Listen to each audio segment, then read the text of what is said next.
Hello, hello, everybody. Episode 90 of the Beefy Boys Breakdown. Drinking a cold Modelo. Feel free to crack a brew and join along with the Beefy Boys.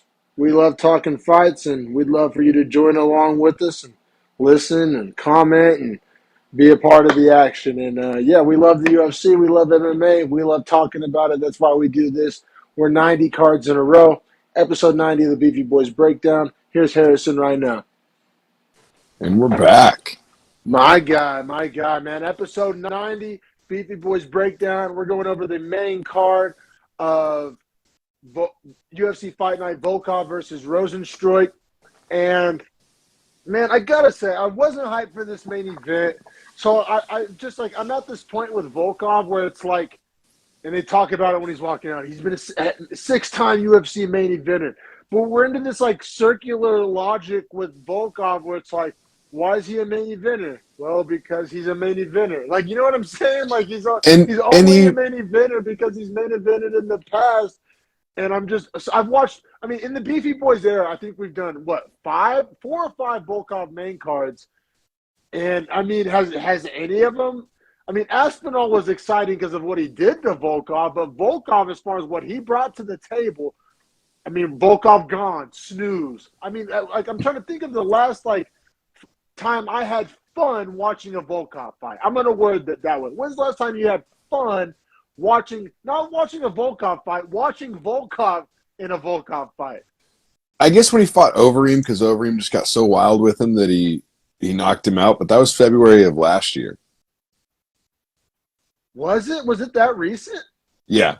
Okay. And he knocked out Walt Harris in October before that. Yeah, see, like, honestly, like, Walt Harris, like, you can miss me with that. I don't give a fuck. Like, I don't know. Maybe I'm an asshole. I've just never been a big Walt Harris guy. Like, I don't know. You know, it's crazy because he has such a good record in his fighting career. You know, was a Bellator champion, was the M1 Global champion. Only has 4 UFC losses, and they're to Derek Lewis, Curtis Blades, Cyril Gahn, and Tom Aspinall.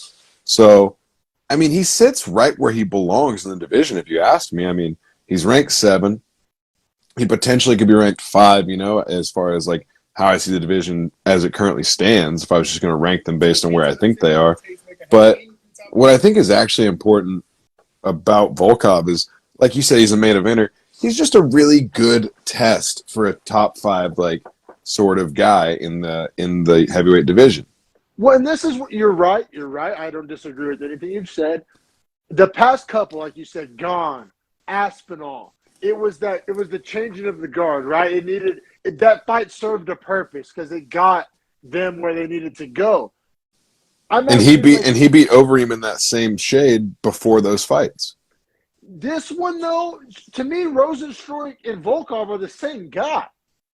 Oh, I totally agree with that. You know what I'm saying? It's like, what are we doing? Like, what's to be gained? They're one ranking apart. They're the same stage of their career. I mean, I guess it's like just like who keeps, like, I guess just a fight for relevancy, a fight to stay in main eventer. But I don't think either guy's on a championship trajectory. I don't think a win over either guy by either guy really gets either man to a point in their career that they aren't already or weren't already gonna be. You know what I'm saying? I had a hard time seeing, like, what was to be gained for either man. Obviously a win bonus. Just as far as just I guess just maintaining the status quo, right? Just treading water, right? Just not. Yeah. Well, and for Rozenstruik, like, if you look at his record, he's 2-4 since 2020. Now, granted, those losses are to Ngannou. 20 seconds, by the way. My God. Ngannou, Gane, Blades, and you know, eventually, as we'll get to in the main event, whether or not he loses there. So it's like he does 2-3 is not the best record since 2020 to be walking around with.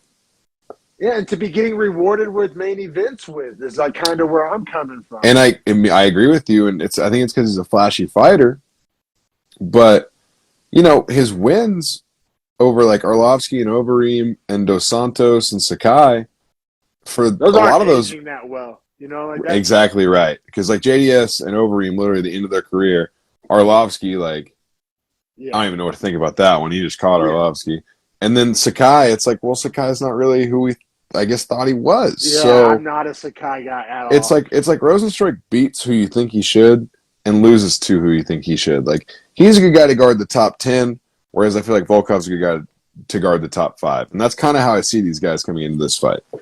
That's fair, man. And to kick off the main card, we got Askar Mazarov plus 200 versus Alonzo Menifield minus 250. Bro, did you follow along with any of this Mazarov kind of drama that like unfolded over the past like 10 days? Did you hear about his record? Did you hear about any of this stuff?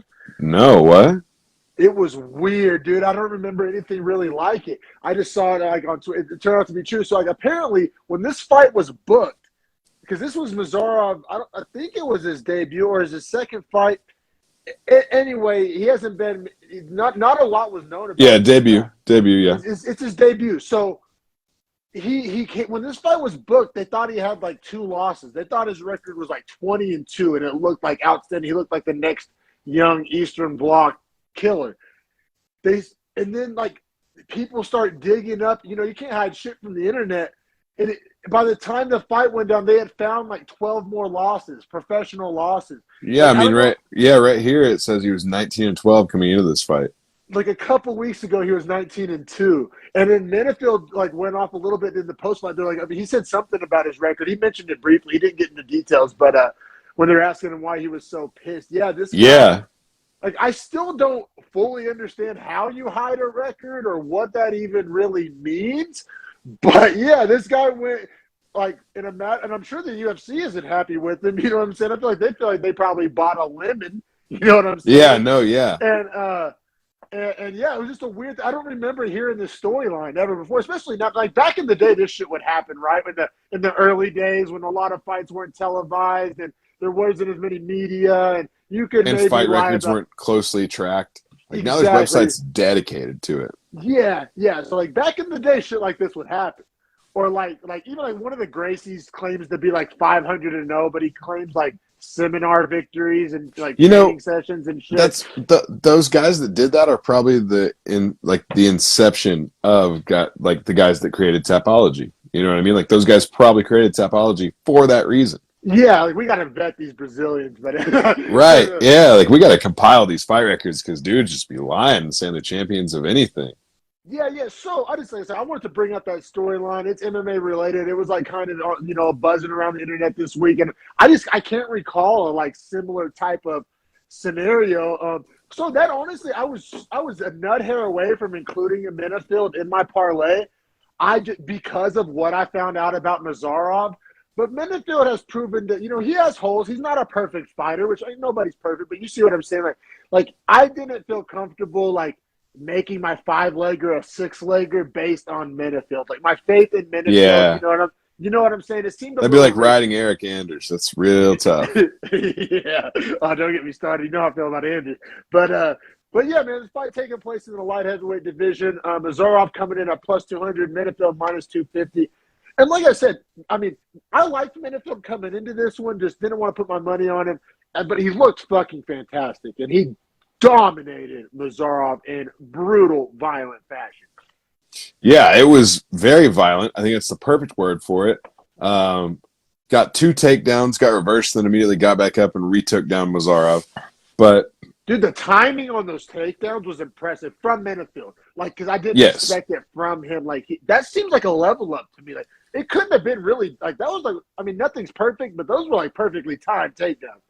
So he starts dropping nasty ground and pound elbows, and eventually get crucifix. Yeah, locks in the crucifix and starts just raining them into just the side of Mazarov's head.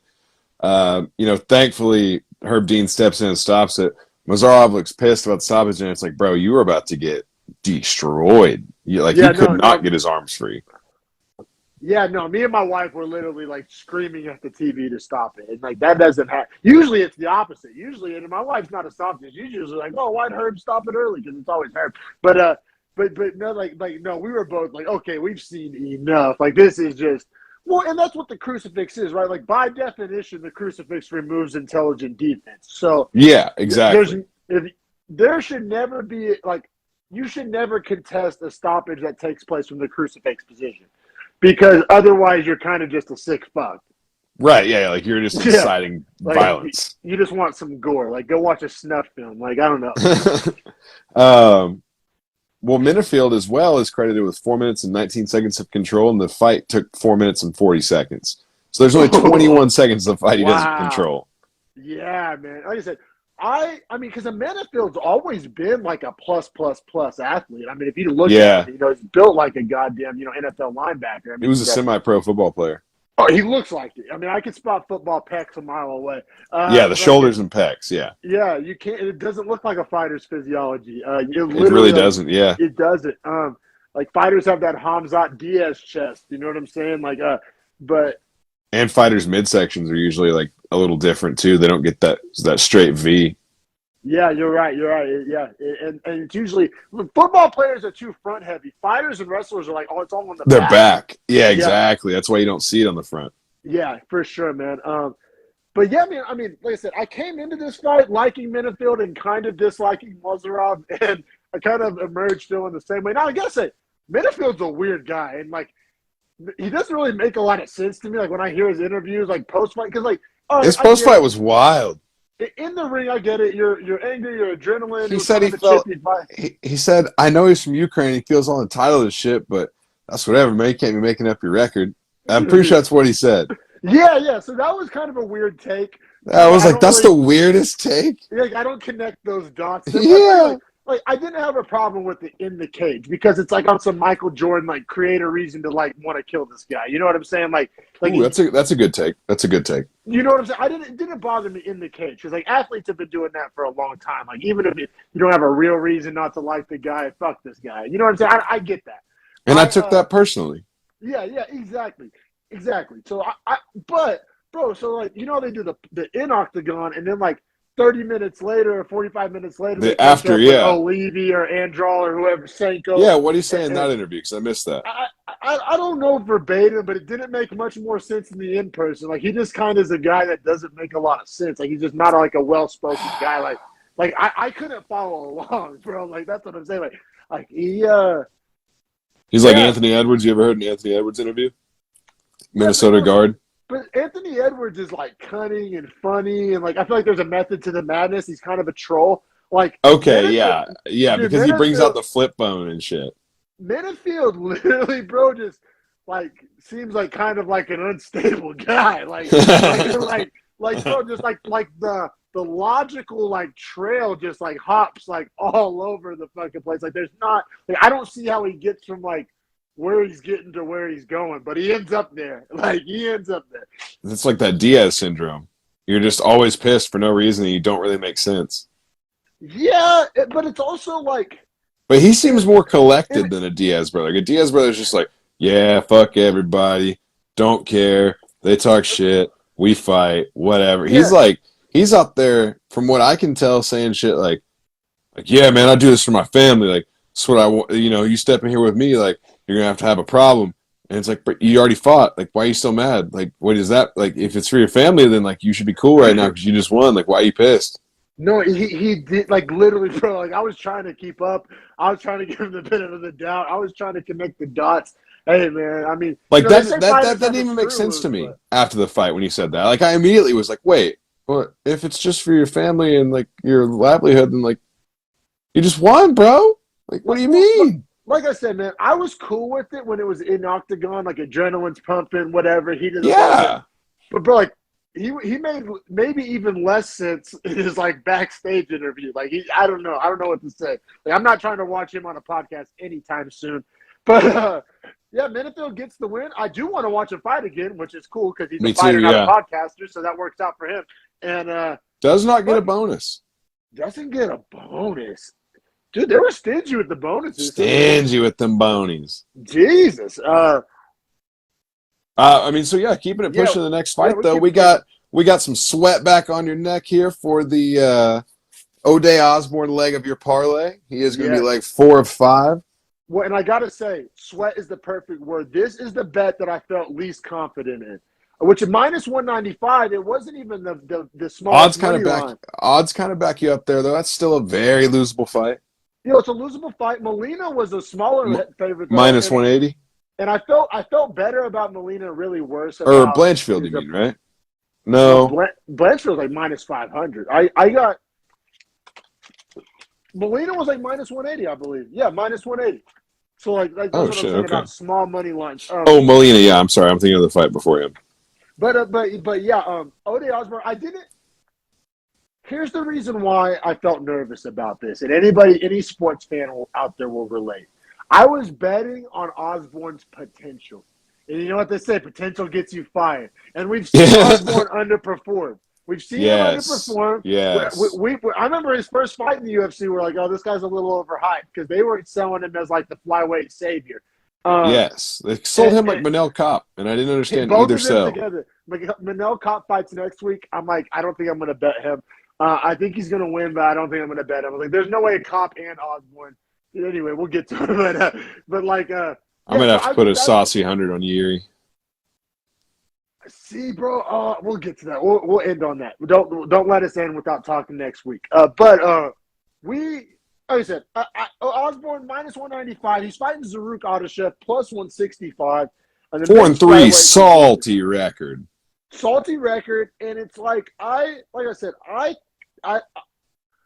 I was betting on Osborne to perform well because I knew if Osborne performed well, I think he was going to mop the floor with Adeshev. But there was just that I didn't really trust Osborne. Like I don't trust him to always like perform like firing on all cylinders. You know what I'm saying? Like he can have an off night and lose. Yeah, your confidence in his performance is lacking. Like if he performs, it's great, but will he perform is a question. Like he can lose to somebody that's not as good as him. Like he's that kind of fighter. Like you know what I'm saying? Like, well, and he loves to try and sit back on his back foot and find windows. What's his name? Alan Joban talked about it in the post-fight show as well. He said he noticed him leaning off to angles and looking out of the corner of his eye, trying to see if he could land straights down the middle on counters. And then I think what he discerned from all of it was like, I just need to come with a big counter hook and try to step off the line. Well, and Osborne's, Felder, he watches. So we'll just get to it because this fight only lasts a minute and 1 second. Big right hand knockout. I mean, it was just technically a TKO because, he dropped. He jumped on him. Yeah, but honestly, Adeshev was out. That right hand was out, and Felder, when he was like going, like he watches the knockout on the screen with the fighter and has the fighter talk him through it. But usually you get the most generic, coach speak type shit in those moments. Like I generally don't even like those moments. I'd rather just the fighter cut a promo instead of watch his own highlight. But I thought Ode Osborne actually kind of let us into like kind of his psyche. I don't know. I got a little bit out of it, more than I usually do. His Jamaicanness came through so hard. It was so great. It was great. But what I'm getting at here is he was like, well, Adeshev is a former kickboxer. So I knew I wasn't going to like out kickbox him. He said I had to out athlete him.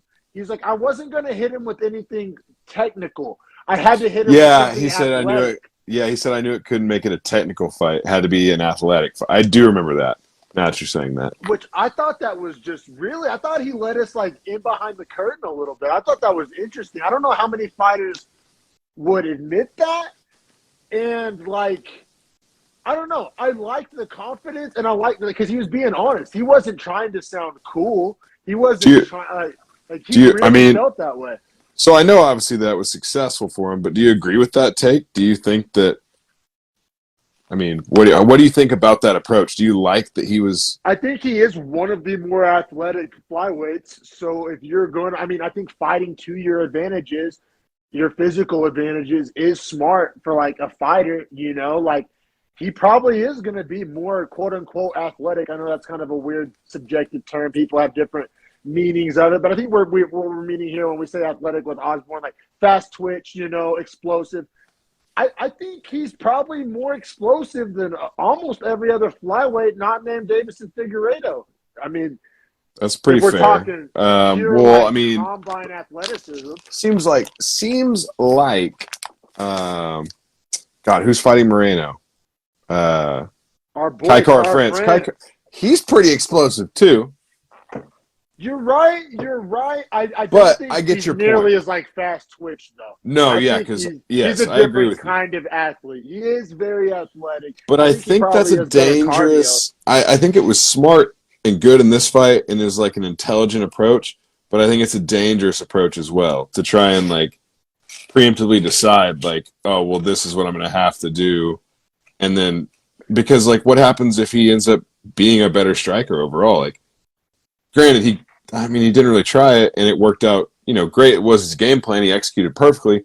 I'm just saying, I think it might get you in trouble against a guy that is a better athlete than you think, because it's hard to see how good of an athlete someone is. Well, we've It's seen it easy to see happen. how technical they are. I mean, this sport was founded off a least athletic guy beating more athletic guys. I mean, right? Hoist Gracie, Jiu-Jitsu, True, like yeah. that's the whole fucking. That's what we're doing here. You know what I'm saying? So, no, you're right. This is not a 100-meter dash. This is not a wide receiver versus a corner. This is mixed martial arts, and technique is more than half the battle. So, I think that's where you're coming from, saying don't like sacrifice technique in hopes that you're bailed out by athleticism. Yeah, Right? right. Like, don't use athleticism as a crutch. Like, you can use it as a We've as a seen that tool. happen. We've seen it happen to a lot of guys. I'm sure Greg Hardy thought he was going to out athlete everybody. You know what I'm saying? See, and that's exactly what I mean. Eric Anders, like he literally is only able to stay where he stays because he's athletic and Yeah. tough, and that can only get you so far. And He's we the don't prime want to see. example. We don't want to see that happen to O'Day because I think what we're saying here, it may sound like we're being tough on him, but this is something that you say about a guy with a load of potential and a potentially high ceiling, right? That's exactly how I feel about it, man. Is like he can be so good that I want him to keep working on his technique and try to become a guy where he can think, oh well, we can go to war with this technical striking, and I'll just athletically slide a shot and catch him. You know what I mean? Not have to count on it, but just have it occur. Well, just like an NBA player, right, that comes into the league as like a high flyer freak athlete, but he never develops the nuances to the games. No post moves, no jump shot, no counter moves, no passing, no like. And then real quickly, You they're mean out of the Markel league. Fultz or? Real quickly, they're out of the league because, you know, a highlight alley-oop doesn't matter as much as being able to knock down an open jumper. And that's why you see guys like Duncan Robinson, you know, getting contracts over guys that are way more athletic than him because he worked on his skill set and understands how to play the game of basketball. You know what I mean? And that applies to fighting too. I mean, maybe even more so than basketball. Probably more, I think. Because like, yeah, like if your jiu-jitsu's on point and your understanding of techniques is on point and distance and timing and all that, you can overcompensate for athleticism for sure. Exactly, and your technique can nullify it partially if you get in the right positions. I think we see Jan Blachowicz do that to a lot of guys when he fights. For sure, man. And then deny their athleticism. One last little touch and go here on this O'Day Osborne This situation. is a bonus, first bonus of the night. First bonus of the night. Hard to argue with that. You know what I mean? It's been tough, tough pickings for the bonus money, but hey, hard to argue with that one. I support it. Also want to talk the call out. Called out Jeff Molina. Fought on the same card. Interesting same to weight me. Class. I think a good fight. I think a fun fight. I think O'Day Osborne might starch him, but a fun fight. I was about to say, definitely betting Osborne if it happens. Yeah, right. Like UFC kind of loves to do shit like that on the lower end because like these guys, they got to get fights under their belt and build their name either way. So the UFC is like, well, if you're going to make the call out, you've kind of already helped us sell the narrative. I'm here for it. And like I said, how many flyweight prospects can you name their names? I mean, Jeff Molina, O'Day Osborne, and Manel Kopp, right? I mean, that's probably about where my list stopped. Askar Askarov's fighting for not Askar Askarov. I mean, Cara France was on that list, but now he's fighting for an interim belt. So he's officially off the prospect list. You know what I'm saying? I think that's about right. Yeah, I'm Royval, I guess, but. No, he's like a top 5 guy. You know what I'm saying? Like, that's not like we're talking like lower flyweight. Sumo Darji, but that's about it. Yeah, right. That's about where the list ends. So to watch 2 of those guys fight each other, sign me up. And, yeah, I'm down. We can keep it pushing at that point. But, yeah, that makes the parlay 4 out of 5 for those keeping track. And so we push the next fight, women's flyweight, 125. I do have one of these girls' autographs. We have Karina Silva. Really? Yeah. On that poster that you have? Yeah. Oh, sick. Yeah, so Karina Silva minus 120, making her debut against Poliana Botelho, plus 100. She actually has a really cool signature. It's just a big P, but then you can read her last name. Good signature. A lot of those guys. Merab Valashvili, putting just MD, the letters. It's terrible. Yeah. Memorable, but terrible. I'm one of those guys, bro. I have an initial signature. I'm one of those guys. Pep Swanson has a saucy signature. His is the best on the sheet, but Brazia's pretty good too. But this fight was a pretty big fight, I think, for both these women, right? Like it's a debut, and then for Botelho, it's like defend your position here in the UFC. I feel like. Yeah, bro. I'll be real. Whenever this fight was like about to happen, I was literally talking to my wife. I was like, "Why the like?" I was like, "This was the exact words out of my mouth." I was like, "This fight better be sick because I don't think that they deserve this card placement." Well, I agree with that. But this fight turned out to be sick, right? UFC comes out smelling like roses because this fight was entertaining and awesome. You're right. So essentially, I felt like it was Botelho was doing good to trade, and then she would lose every big moment. Every time there was a big change in position or like an impactful strike or something like that, it felt like it was always on the side of Silva, in my opinion.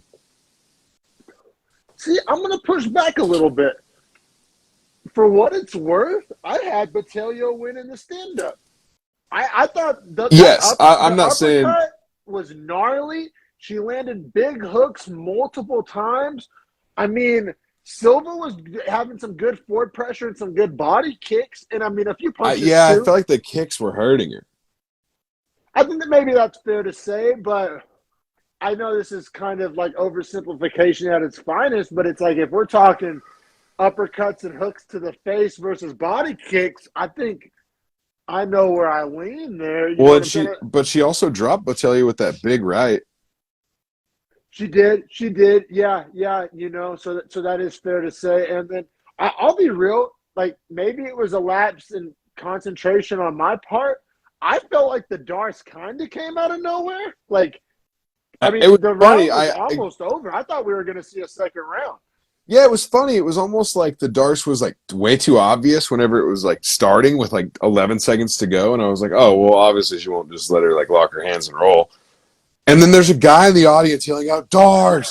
Darce! And I was like, dude, I was like, yes. True hardcore. Yeah. Bro, yeah. That guy gets a never casual card. Like, you can never call that. He called the Darce like before it was locked in, dude. That was sick. Dude, it's so funny that Felder was even like, there's fans calling for the Darce here. It looks, oh, she does have it locked up. She like rolled into it. And I was like, oh my God. That fan saw it before Felder did. Like legit, that guy. I want to follow that guy on Twitter. Like, Felder was legit. Like, I don't know if she has the hands locked. He's Darce, and then Felder's like, well, maybe she has that Darce locked up. The fans talk, and then she just rolls as soon as he's in the narrative. It's like, oh my God, Felder, you're grade A right now. No, that was awesome, dude. That was so sick. You hear the clapping of the blocks while she gets rolled fully into the Darce, and I thought to myself, surely she can hold out for 10 seconds and just red face it. You know what I mean? Me too. She taps with 5 seconds, maybe 4 seconds to go. Officially five, but officially, yeah, I feel you. But yeah. You know what I mean? Like roll an extra second either way if it was a half second. But point being, Karina Silva gets a huge win here in her debut. Kind of a bad loss to Botelho. Not terrible as far as like, I'm not saying my stock's down on her. It's just really tough to get submitted with that little amount of time in a choke. To a debutante, you know what I'm saying? Like, right. Like it's not like she got tapped by a top 10 girl, you know what I mean? So now maybe this win ages well. Maybe Silva's the real deal, which I think she may be. For her to get this, she seemed legit. She's getting the push, the first round finish over like a name we know in her debut. I mean, and it also right. This is what I told my wife too. So she just got a first round finish on a main card. You think they're putting her back down to the prelims for her next fight? Not a chance. She's staying on the main card. So, or she'll get if it's like a pay-per-view card, she'll be high up on the prelims. True, yeah, pay-per-view prelims kind of different, but like I don't think they're gonna put her on a fight night prelims. She was already on the main card. She got a first round finish, looked great.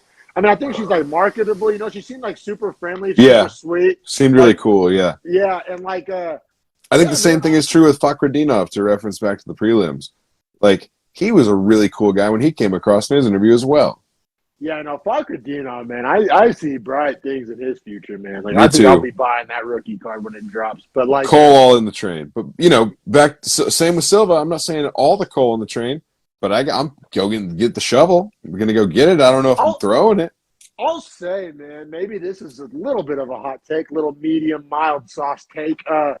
Fucking, that's about as good of a debut as you can get in a strawweight division because you're not going to get like a top 10 debut. You're not going to, you know what I mean? So that's a name that, how many strawweights? It's kind of my same Oh, no, argument for men's flyweight. they're flyweights. Oh, they're flyweights. All right, I guess the same argument can be made. Yeah, I think it's the same. How many unranked flyweights can you name or like would recognize? You know, Botelho is on a short list. That's one of the better unranked wins you can get in the division, and you're not going to typically get a ranked fight for your debut. So when I say that's about as good of a debut you could have, first round finish, main card, recognizable name. You know what I'm saying? Like I don't really know in a debut. Now, future on, there's more boxes to check. But as far as good on the interview. Good on the interview. Great on the interview. That's what I'm saying. I mean, and girl, like.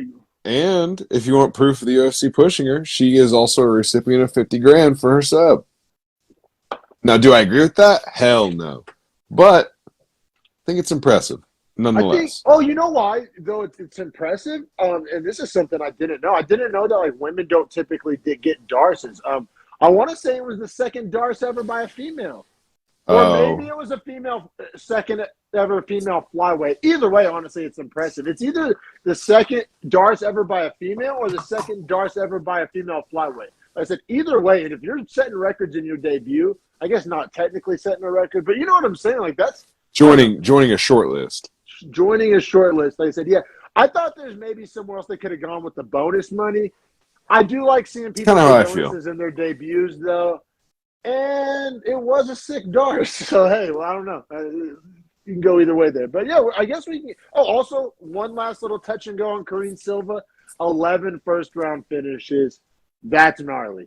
Obviously, It's not in the UFC, smaller promotions. But either way, I mean. Yeah, she clearly comes out and tries to steamroll people, which is always entertaining. Now, they're going to start giving her tests of girls that are going to make her fight long fights and see how she goes in decisions. I guarantee it. So, interested to see what the UFC does with her at 125, heating up. Yeah, the same division as Blanchfield. Let's not forget. Casey O'Neill and all those girls. I bet Blanchfield was salty as fuck at the card placement, though. I bet Blanchfield low-key hates Silva. There may be something brewing already. Be a good little matchup, maybe. Might be a good little. Yeah, but keeping it pushing. Yes, sir. We got the man with the machine guns.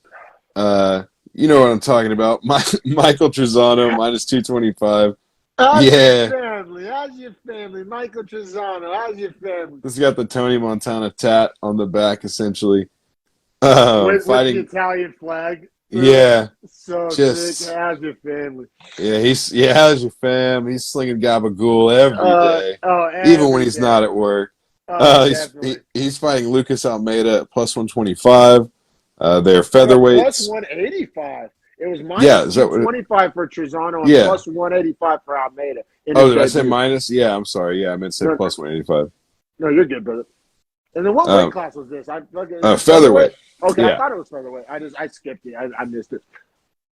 So, as far as scoring the round goes, I thought Almeida looked so good in the first round until he got rocked at the end, and Trizano damn near put him away. Good job by Almeida to survive, but I ended up scoring the first round to Trizano based on the fact that he essentially almost finished the fight.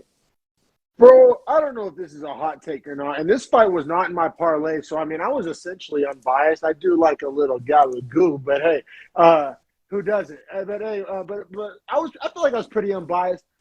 I feel like the ref should have stopped it, bro. I feel like Trizano got robbed of a finish. Like, if I did have money on this fight, I would be fucking sick. And I bet Trizano's fucking sick to his stomach. Like, I thought, I mean, now, if it was stopped, we'd be having the exact opposite argument. Was that an early stoppage?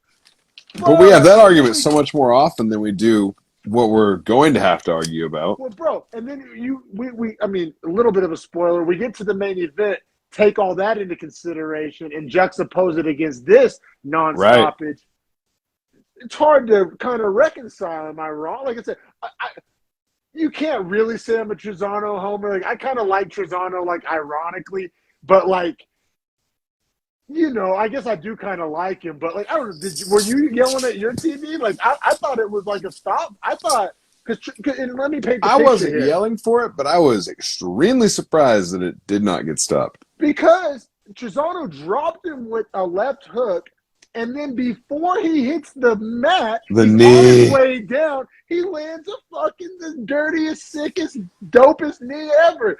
And completely just boom. And, like, I don't know, bro. I don't know how that's not a finish. Now, I understand if it was one or the other, but both on the way down, like, it was almost like the knee. That was like on some Sean O'Malley, like on some fucking Francis Ngannou, like whenever he hit. Whenever he caught Rozenstruik on the way down again. Yeah, like that's how I felt about it. Now, you know, Take doesn't age super well, and I know you could argue that maybe the right call was made after all, but in that moment, I thought that maybe Trizano got hosed out of a finish. I don't know. Maybe a hot take. I don't know. I wanted to bring it up. No, I think it's man, it was one of those where I was like, if they stop this, it might be a little early, but also like this guy was laid out flat for at least this 0.5 seconds. Like, and usually when the refs see your arm slap like that, they'll just run in and stop it. So I was a little surprised. Like, I wouldn't have been mad at the stoppage. Like if these were middleweights, that's stopped. Let's put Oh, it that for way. sure. Let's for put it sure. that way. But then, you know, credit to Almeida because he comes back in the second round and rocks the shit out of Trizano. Yeah. And then gets top control. And unfortunately, there's a big clash of heads. Opens Dude, up that was a so big cut. Yeah, It opens was up so- a big it cut on was Such a Trizano. bad clash of heads. And it wasn't intentional. It's the definition of just one of those things that happens. But, bro, it was, like, disappointing. Because first Trizano got hosed on the potential non-stoppage. And then you get, like, the worst clash of heads, like, in 6 months. Like, seriously, like, that was one of the worst clash of heads we've seen in the Beefy era. Big, gnarly cut. They have to call it – the cut's so bad they have to call in the doctor to look at it. Now, he gets cleared. But I don't know. I mean- I felt so bad for Trizano, bro. I know I'm sounding like a homer here. I felt so bad for the guy. He had about every bad stroke of luck you can get. Yeah, I agree with you. I fully agree with you, man. Like, he kind of felt like he was getting hosed by the official a little bit. But all that aside, I still had it 19-19 going into the third. Me too. Now, as far as the scoring goes, doesn't really matter, I guess, because Almeida lands that massive shot pretty much early in the round and then just finishes Trizano with, like, a nice little flurry.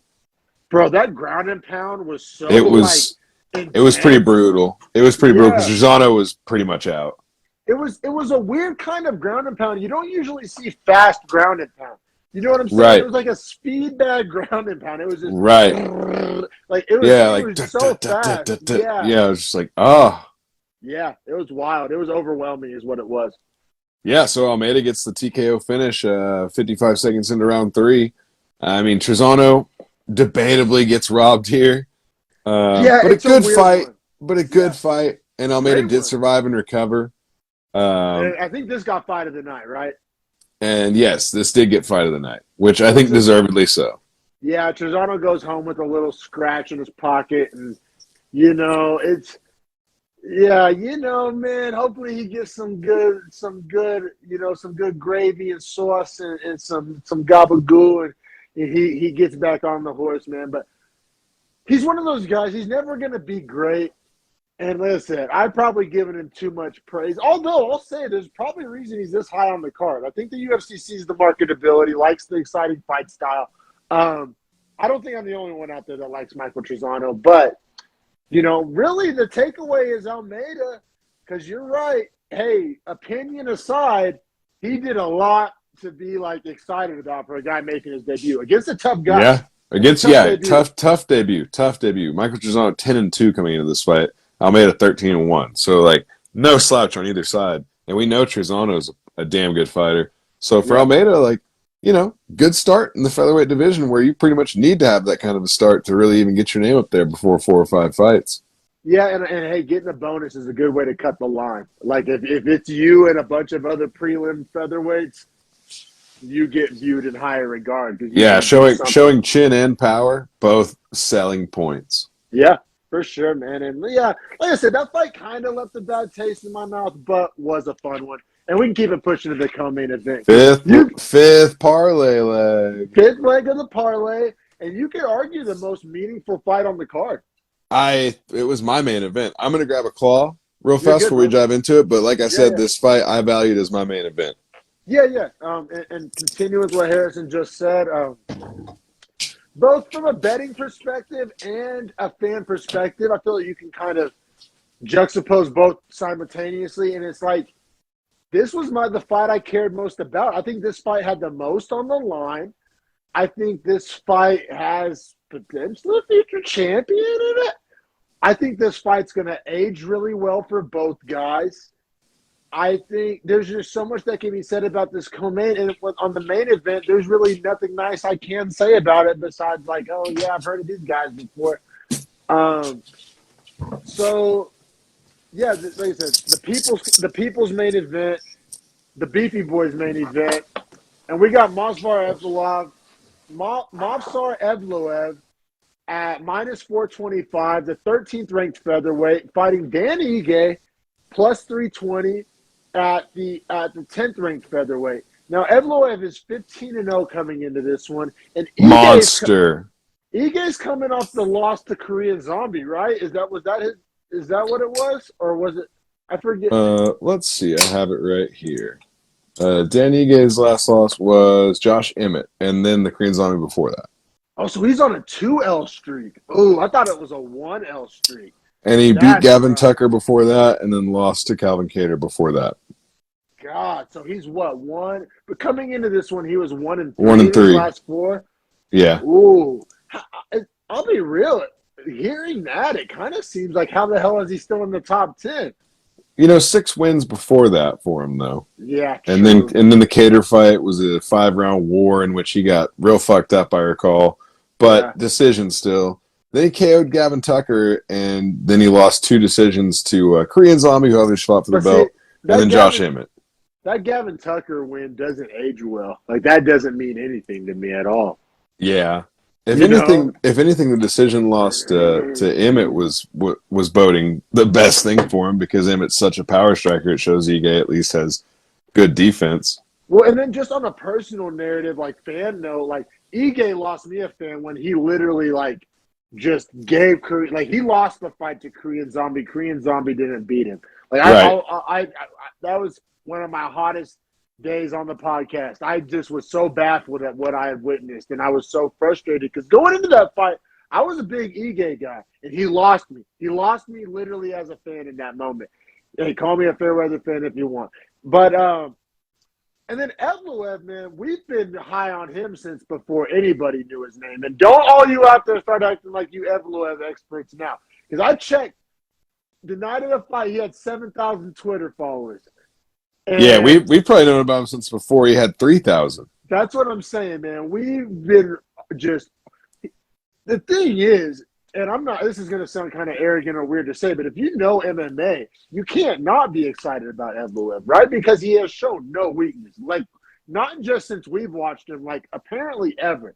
Like – we've seen him fight Mike Grundy, Nick Lentz, and Hakeem Dawodu. And then he had 2 UFC wins before that as well. Yeah, So he was what 6-0 coming 6-0 in the UFC coming into this one. I do believe 5-0. 5-0. Okay, so and 4 title defenses in M1 Global before he came to the UFC. Yeah, at bantamweight too. Could you imagine this guy at bantamweight? Fuck. Because he's a pretty jacked featherweight. Now I gotta say, man, I was a little disappointed that I wasn't the smartest man alive. I thought that there would be a lot of dummies in the betting public that liked Ige just for like name value. I didn't know because, like I said, how is he minus 425? Like, where were all you motherfuckers at? Where I don't know. Everybody's an Evloev expert now. Like, I just don't understand. Bro, Movsar the Monstar. You can't beat that style. Yeah, and I guess even an idiot can see undefeated, 15-0, right? It doesn't take, Big John McCarthy to see that, and then Ige's on a losing streak.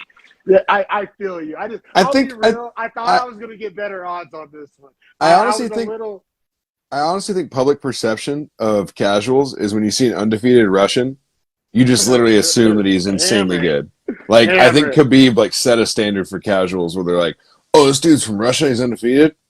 Obviously he's gonna win." And it's like, well, that's not necessarily true, but I'll say I kind of did that with Fakradinov, but you know what I'm not going to do it with? I was tempted to bet Amib next week. Amib's like a plus 110 underdog, and I kind of like getting underdog money on Amib, but I'm like, Ramazan no, Emeev. he's the guy. He's the guy that you can't like just because he's Russian. He's like, it's false advertising. He looks like he'd be like the most Russian guy ever, and he's false advertising. But anyway, back to this Evloev Ige fight, man. Yeah, we got 10 versus 13, and this is just so massive, right? Because this is Dan Ige extending the ladder down, kind of in Tony Ferguson fashion, to a guy who is a killer and otherwise wouldn't have gotten a shot to crack the top 10. And I'm sure there's a lot of guys in the top 10 that would have found a reason to not accept this fight. And like I said, I want to give Dan Ige all the credit in the world for not ducking, not dodging. He fought his fucking ass off, and he was in great shape. And he just, I don't know. Because real quick, we're about to ride Evloev's nuts, and rightfully so. And I want to give a little tip of the cap to Dan Ige, because I know for a fact there's a lot of fucking fake tough guys in the top 10 that would have not signed that contract. Yeah, fully agree with you on that. I think big shout out to Dan Ige. I mean, if you look at the rankings as far as who's above him or right around him, Sadiq Youssef, Bryce Mitchell, Giga Chikadze, Josh Emmett, Arnold Allen. I don't think Arnold Allen, Josh Emmett, or Giga are signing a contract with Evloev. Yeah, and they would use the same excuse they gave to Hamzat. Oh, why would he's not ranked high enough? You know what I'm saying? And Right. It's like I'm tired of that shit. That's something that new school UFC fighters do that old school UFC fighters didn't do. Old school UFC fighters would be like, "Oh, I'm 3 and you want to give me 13? God, I'm gonna go whoop this fucking guy's ass." You know what I'm saying? Like Right. It's that they would say thank you for, like, I don't know, like the easy night out, or you know what I'm saying? If you really believe you're the 5th best guy in the world, then why would you doubt yourself? You know what I'm saying? Right, yeah. Why are you that's scared for your rank? That's what, like, what separates like a rank holder from, Well, I think that mentality is different too, right? Like Sean Strickland doesn't give a motherfucker about his rank. He'll fight but he's anyone. fighting unranked Alex Pereira. Yeah, and I think that mentality is dangerous. To their opponent, because it's like he And takes good all careers. comers. You gotta be Yeah, honest. yeah, because he takes all comers the same. You know what I mean? Like it doesn't matter to him. In the grand scheme, it should, but whenever you just want to fight and you're just a savage, you just won't care about it. So respect to guys like that. Now diving into this fight, man. Yeah, let's dive in. I mean, because fuck. round by round we can do it, I guess. But end of the day, it's pretty much it's repeat, right? Did you have any 30-20, or did you have any 10-8s? Let's put it that way. Man, I didn't. I think I didn't either. Okay, I had it 10-9 every single round for Evloev. Him just getting takedowns, controlling Ige, doing a lot of ground and pound damage, still outstriking him on the feet as well. I mean, he just seemed dominant in this fight, man. Yeah, I got Ige is so tough, though, and he landed some good shots himself, which was enough for me to not give any 10-8s. And there wasn't ever that, like, quit body language from Ige. Like, it was a fight the whole time. Like, it was a fight. Right. Now, it wasn't necessarily a competitive fight, but there's a difference between, like, one guy getting the better of another guy. And I don't know, to me it was like a 35-14 football game. Like one team was firmly in control, but it wasn't just like a landslide, like just ass whooping. You know what I'm saying?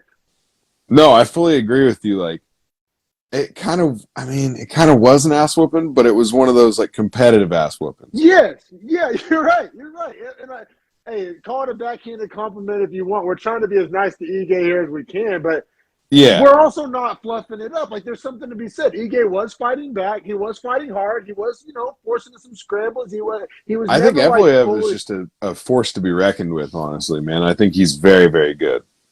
I'm like, and this is gonna sound like prisoner of the moment, knee jerk. Maybe it is. I'm struggling to think of a more well-rounded fighter. Maybe Volk. Volkanovski. Oh yeah, yeah. But seriously, I mean, Holloway would be short close list. too. I don't think Holloway's wrestling can hold a candle to Evloev. What about Ortega with the counter jiu-jitsu? Okay, that maybe we're talking, but I don't know if Ortega's striking is as good as Evloev. What do you think about Arnold Allen? Because that is who Evloev called out, and I think that's Yes. a fire matchup. And he said, "I want to come to London and beat you in your home." And he said, "This is bullshit guy. I love you guys. This is bullshit guy. He's not. I'm real funny. This is bullshit guy, Arnold Allen. He's a bullshit guy. I love when wrestlers like the broken English with curse words in it just fucking gets He's me bullshit going. guy. This bullshit guy makes me want to run through a fucking brick wall. I fucking love that shit, dude. Call me a sucker, dude. When he said bullshit guy, I'm like, and I thought I needed to shovel any more coal. I thought I could stroke this guy off anymore. The shovel's so full right now. And the hand is so sticky. It's just. But no, this is because I was like, okay, he's gonna be a humble, kind of boring Russian. This guy cuts promos too. Let's go, fucking Evloev. Fucking, dude, I'm all in. I was all in. He's 28 years old too. He cashed my parlay for me, and like, just looks unbeatable. And I'm not just saying that to sound corny or hype a guy. He looks like he could outstrike about goddamn anybody, and he looks like he can out wrestle about goddamn anybody. Like, I mean, what other parts of mixed martial arts am I missing out on? Okay, yeah, maybe somebody could out jiu-jitsu him, but if he's on top, why does that fucking matter? Dude, his stats, I'm looking at him right now on ESPN. His stats are crazy good. Takedown accuracy and such, 100% against Nick Lentz, 70% against Hakeem Dawodu, 50% against Dan Ige, but he got 9 takedowns in his last 2 fights. And it's not just the takedown. It's not boring. It's not lay and pray. He has some of the best ground and pound. And he's landed in his last 3 fights 137 strikes, 193 strikes, and 144 strikes. Oh, no, the pace? 45% of which go to the head. Bro, the pace is like Covington-esque, but there's like more on the shots, right? Like, yeah. It's like a Covington pace with power. Right. And honestly, a more brutal wrestling style if you really want to get into it. Bro, and it's like I said, this is, hey, maybe this will be on Cold Takes Exposed in a couple months. Send in the clip if you want. But like, what I'm saying is, like, I feel like Evloev, who labels himself a wrestler, could beat most of the top 10 in a Muay Thai fight. Right. Well, that's why I think he's so dangerous and why I think he's probably a top 4 guy in featherweight right now. That's why my hand is so sticky right now, bro. Like, him and Arnold Allen, I think, rounding out the top 5 behind Ortega, Holloway, Volk is essentially how I see this division now. Like, bro, I'm sorry. Like, Josh Emmett's not better. Like, Emmett and Cater fight in like 3 weeks or 2 weeks, and I don't like Screen Zombie. I don't like Cater, and I don't like Josh Emmett compared to these guys. Yeah, it's not that we don't like him, but I mean, could they beat Evloev? I think. All right, let me say this: Evloev versus Cater. Is he bad bigger for Cater? Or bad for Cater? Well, I'm going this far with it. Is he bigger or smaller than minus 200? Like I think probably I think he's like minus 210. Right.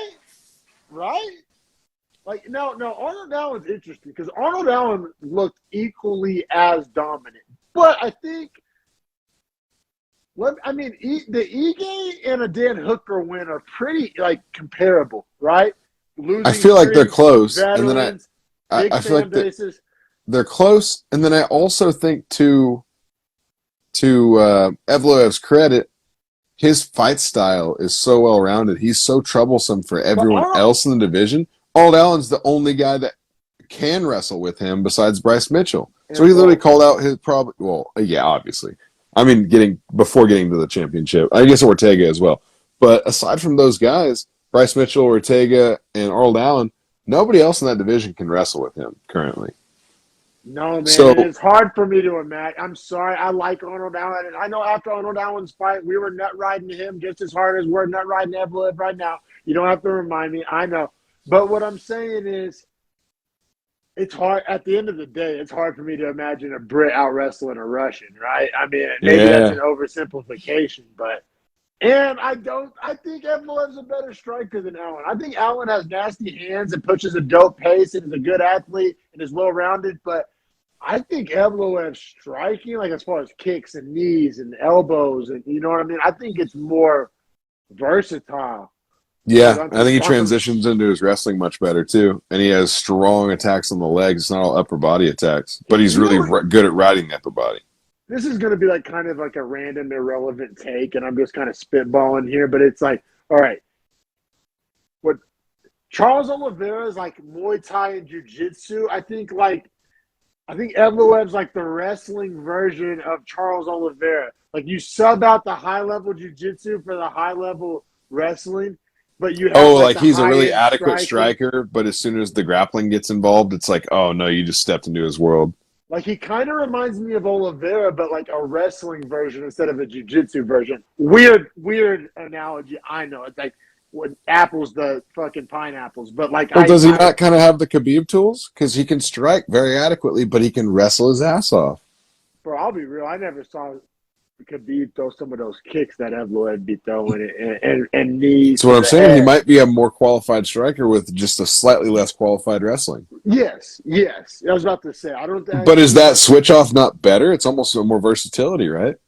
right. No, dude, I'm sky high on Evloev. And Like Volk is the only other guy that has it just like that. And they're the same height. They're both 5'7". like now, if Evloev beats Allen, it's gonna be hard to not like argue for title shot, especially in a division where we're doing a trilogy. A trilogy in the If title if shot if he beats Allen, I could definitely see them making him fight Yair Rodriguez. or the winner because Yair's booked against Ortega, which I called for months ago. That fight's signed. That's the ABC Oh, fight. is it? That's the ABC card. Oh, tight. It's gonna be a great fight. Great fight, right? Remember I was fucking wet dreaming about it? Like came true. Yeah. But Good dude, calls. featherweight's fun, man. Featherweight's fun. And then we got Emmett Cater in like 2 weeks. Yeah, that's a It's fun fight too. that's I kind of like Emmett. I didn't think I'd say that. I don't know. I Ooh, don't I know. don't know. I don't I know. wonder what That's the gonna be a odds good are on one. that. Are the odds out? Am I looking that They up? And then we should be. get I a got push into that. the main event. Yeah, if you want to, do you want to go ahead and start introducing the main event? You know what? I think I'm gonna Oh, here grab we a go. beer and start. Cater minus 230, aim at plus 190. Oh, bro, with the plus 190, I think I gotta lean Emmett because Emmett. Hey, say what we will about Emmett, he has some of the best power in the division, and Cater gets hit. Now Cater also has one of the best chins in the division. So I mean, there's both arguments to be made there. But you giving me plus 190 on Emmett? I mean, I don't love it. I'm like a 1 unit on it. You know what I'm saying? Like I'm not saying I'm like balls deep on it. Emmett has a 2-inch less reach, but he's 5 inches shorter. Well, you know, we know for a fact he hits harder. Like that's not up for debate. Yeah, and he also can wrestle a little better. Slightly less accurate. Only a 2-inch reach disadvantage, which I don't think is too bad. 17-2, man. Josh Emmett's legit. I think we overlook him. Yeah, no, I feel you. That's what I'm saying. Getting plus 190 on him, I kind of like it. It's kind, I don't know. It's kind of juicy. Yeah, it's kind of juicy, man. But getting to the main event, which doesn't even feel like the main event, we got Alexander Volkov, number 7th ranked heavyweight, coming off the Aspinall loss, minus 155 favorite over Jairzinho Rozenstruik, number 8th ranked heavyweight, coming in at plus 135. And you know, from a betting perspective, I wasn't touching this one with a 10-foot pole. I mean, even though it was a close money line, because there was a path to victory for either guy. I feel Yeah. like neither one ended up happening. I thought the path to victory for Volkov was like a decision, kind of a snoozy striking decision against the guy that wasn't going to shoot for takedowns. And then obviously I thought Rozenstruik's path to victory was getting like a flashy knockout, right? I didn't think he was going to go the distance with Volkov. Neither one of those happened. So let's get to what actually did happen, man. Yeah, I mean, I thought that at the start of the fight, for anyone that's wondering, I won't give away who wins just yet, but it is only a 2-minute long fight, essentially 2 minutes, 12 seconds. But yeah. I thought Rozenstruik was doing a great job at the start of kind of keeping his distance and throwing at a good clip of volume at the start, right? Because that's what he was going to have to do, was match volume with Volkov and get in close on combination strikes and then try to get back out, right? And try to stay away from the fence. I feel like that felt obvious, right? Because Volkov was going to be the one that pressed with his reach and could land from distance if he just sat. So Rozenstruik had to kind of do a DC approach. From early on, though, Volkov, because Volkov was supposed to be the precision striker and Rozenstruik was supposed to be the power puncher. That was like the narrative. Right, like he needed to brawl in. However true that may be, that's what like perception was, right? And the only thing I'm going to say, like, Rozenstruik wasn't wearing the shots well from Volkov from the jump. And that made me like notice like someplace. And this fight didn't last very long. But I was just like, man, like I thought, Volkov's supposed to be the technical striker, and he seems like he's affecting more with the power. Because Rozenstruik landed a couple times and Volkov was able to aid him. But whenever Volkov would land, he would get kind of a reaction from Rozenstruik. Yeah, Volkov had really good accuracy on his strikes, too. Rozenstruik was just throwing kind of haymakers and missing most of the time. Yeah. So he wasn't really offsetting Volkov. He landed 1 or 2 good ones, but that was about it. And Volkov ate him good, though. Like better. Yeah, and that's the thing. That's the thing is, like, the power clearly wasn't too much for Volkov. Yes. And so at that point, it was like, I think Volkov realized it, too, because that's when he pressed into the fence and just laid him with, like, 8 to the face. Got him rocked on a left hand, and then just kept feeding him to him. Yeah, and it was cool, man, because it wasn't like Volkov. I was okay with the stoppage. Yes, because that's what we'll get to. A lot of people are saying early stoppage. I'm not going to lie. It was the classic example of in real time, I was calling early stoppage. Where's the Trezano stoppage, though? That's what I was talking about earlier, bro. Like, I think this was a fair stoppage, but it's hard to juxtapose it against the Trezano non-stoppage, and it's like, so what's the delineation here? Yeah, man, and so, but it was a classic example of in real time. I thought it was an early stoppage, and then whenever I watched it again on the slow-mo replay, I was good with the stoppage. Rozenstruik was done, and I'm not. Yeah, his legs were out. No, that's not even what I'm saying, bro. Like, when Chael always talks about rear naked chokes or somebody finding a way out of there, that's how I felt about this knockout. Like, Rozenstruik was done. I don't think he was physically done. I don't think he was knocked out. I don't think his legs were done. I think he knew where he was. I think he was mentally done, and that's almost a bigger, a meaner thing to say. But I'm not going to go as far as to say quit. I'm just going to say he was done. And I'm honestly not a big Rozenstruik fan. No, bro, I'm not a Volkov fan either. Like I'm saying, I wasn't stoked about this fight. The co-main was my main event. This fight was almost felt like, dare I say, necessary. Like when I forced myself to eat by my rankings. vegetables. You know what I'm saying? It's like you have a big steak and maybe some dope pasta. But you're like, all right, I'm going to be an adult and eat some salad or some vegetables because, it's obviously not going to taste as good as these other. But I just kind of got to get it over with. Like, that's how I felt about this fight. It was like eating my vegetables. Like, it just kind of needed to happen. I feel you. It's like in boxing, whenever the belts, like, whenever a dude doesn't book a fight, and so the sanctioning body just books a fight for him and says, you must defend or vacate within this amount of time. Like, this guy's number one contender. You have to fight him. Yeah, but even whacker, because we're talking about defending a top 7 rank. Like, there was nothing really on the line. Neither fighter, I don't think, like, I guess the right to fight for top 5 was on the line. The right to fight the next young murderer is on the line. I mean, if you look at heavyweight rankings, though, top 5 is Derek Lewis, Curtis Blades, Taituavasa, Stipe, Cyril. So, like, for Volkov now, Aspinall's still above him, obviously. But maybe Volkov can get a matchup with Derek Lewis again, a rematch, or a Tai Nah, Tuivasa fight. it's not happening. What's going to happen is they're going to give him Romanov. They're just going to feed him to Romanov or one of Well, those guys. Romanov and Pavlovich are booked up, I thought. All right, but I'm saying you see where I'm getting at here. I don't think that there's like an upward ascension for Volkov. I don't. Like maybe I'm an asshole. Maybe he deserves it. I He's think Volkov lost to Dawkins would have been everybody a way more above him. fun fight. He's lost to everyone above him. Am I wrong? Is there anybody ranked above Volkov that he hasn't lost to? Didn't he beat Curtis Blades in a decision? Let's Did see. he? Where is it?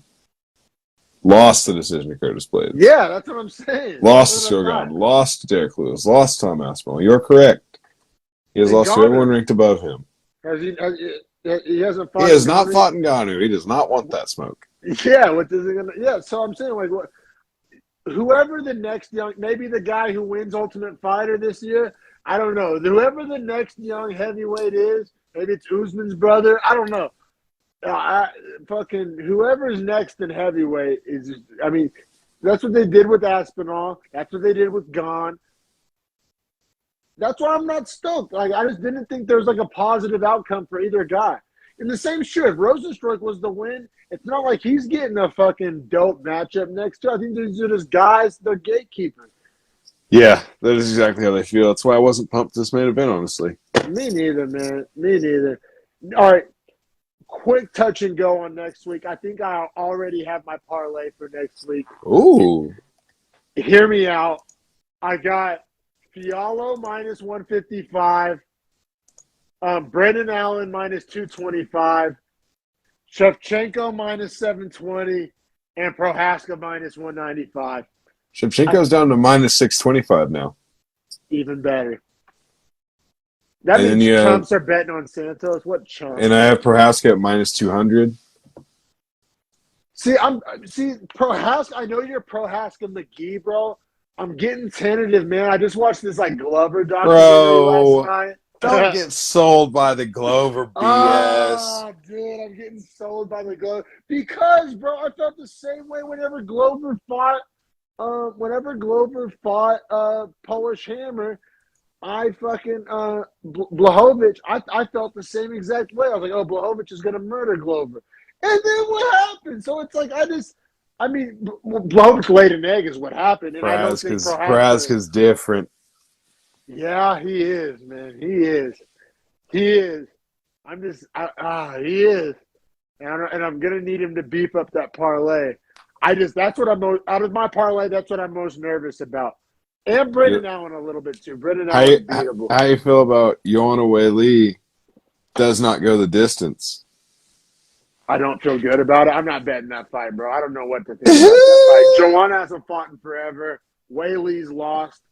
I don't know how I feel about it. I'm not betting. You like Fiallo to win inside the distance? You could probably get a plus number if you did that. Not on a parlay. If I was betting.